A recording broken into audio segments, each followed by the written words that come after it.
In the past few weeks, there's been some controversy regarding Sonic Racing CrossWorlds. Hello everyone, I'm OCDsaster, and this is OCDsaster Blue, my Sonic exclusive channel, where everything we do here is Sonic related. So if that sounds like something your speed, consider checking out some other videos after this one and subscribing.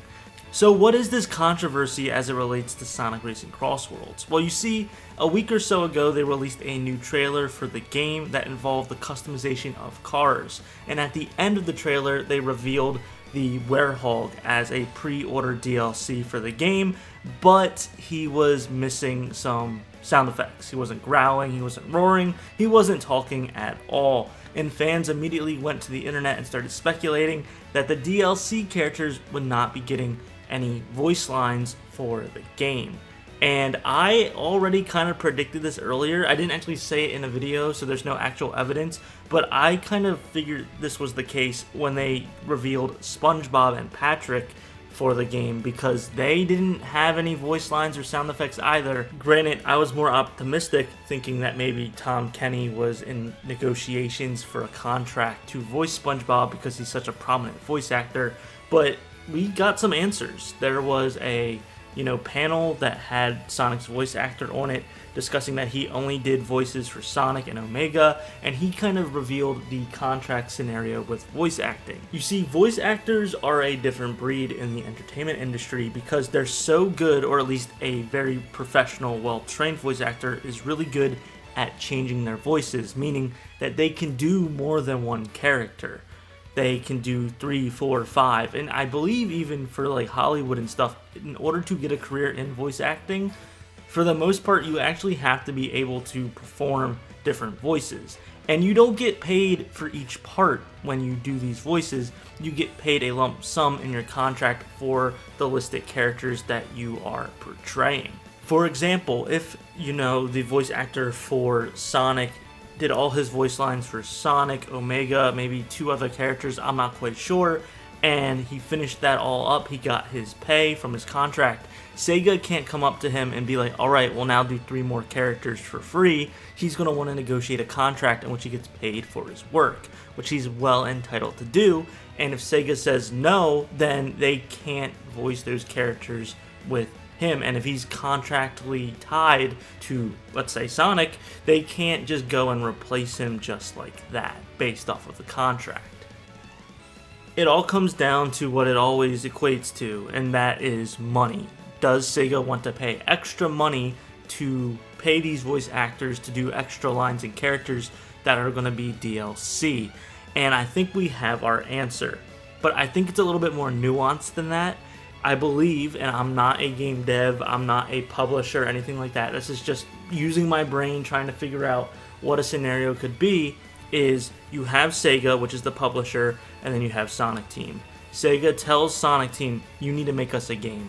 Sonic Team works on a game, they probably have a list of games that they want to pitch, they go into a room, they pitch it with Sega, Sega says we like this one, that one, and the other one, and then they go into budgeting, and Sonic Team will basically have a budget prediction of how much it'll cost to develop the games that they pitch that Sega likes, and then Sega will greenlight or say, no, you are not making this game, it's too expensive. Now, budgets can always change based off of what's going on, and it's probably a window that they give, and they just pitch that out, and then that's what they're told to work with. They get the approval. Maybe the director of the Sonic Team can go and ask for extensions or what have you, but I doubt if it's too much money that Sega would say, yeah, go for it, especially when it's not a AAA Sonic title. This is a more smaller type of spin-off, if you will. So with the approved budget, you have to pay your staff. You have to pay your artists, your game developers, your QA, your directors, your sound design, your leads, your voice actors.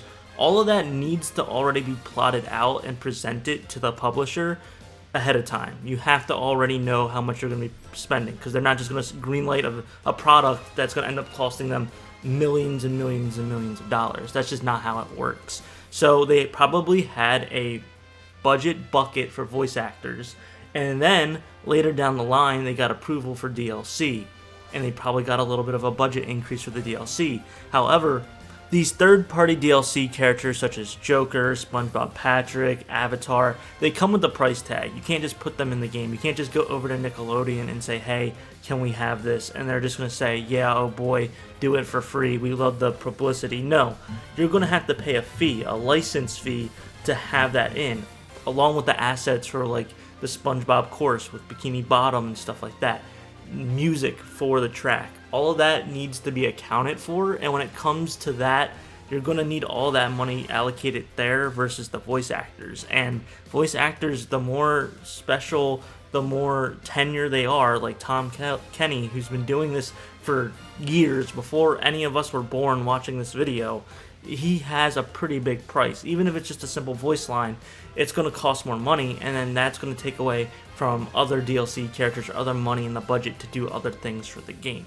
If I had to guess, during the production, Sega gave the green light for the Sonic team to have DLC and third-party DLC characters, but they had to decide amongst themselves whether they wanted to add in more characters and just not pay for voice actors, or have less characters and then put in that extra money for the voice actors. However, that means less characters to incentivize a season pass or getting more extra content to, keep a life going for this live service game. And we kind of see what choice they made. Now, I love voice actors. I think they're very important, and especially when you have these iconic characters, they deserve to be paid. And I don't think that's the issue here. I don't think it's that they're not getting paid for doing their work. I think they're just not being asked to do the work. And I get it. It's frustrating to have your favorite character in a game and they don't have a single voice line, especially when some of these other characters do.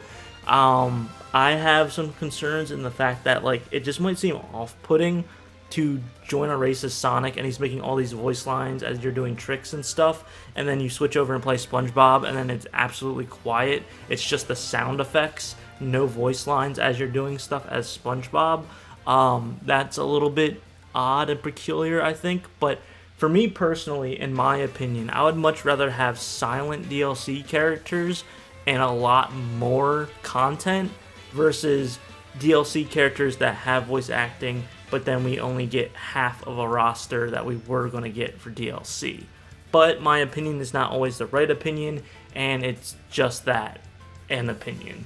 So, I want to know what yours is down in the comments below. Are you upset that these characters are probably not going to have voice lines? Do you think that it's the wrong decision of Sega and Sonic Team? Do you think we should have less DLC characters with voice lines versus more DLC characters that are just absolutely silent? I think it's going to be a little bit weird, but it's a growing pain that we all will just get used to. I'm OCDsaster, and I hope you have a super Sonic rest of your day. See ya!